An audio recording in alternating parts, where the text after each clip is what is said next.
Hi, I'm Bobby Varela from Foreign Affairs Motorsport, and welcome to another installment of FAMTactics.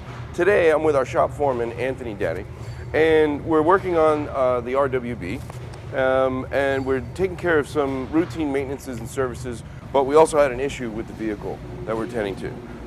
Anthony, what was the problem we were having with the car? We had a failed fuel pump. This car has two fuel pumps, one front, one rear. The front one failed, which caused the rear fuel pump to starve for fuel, so the car would shut down under boost.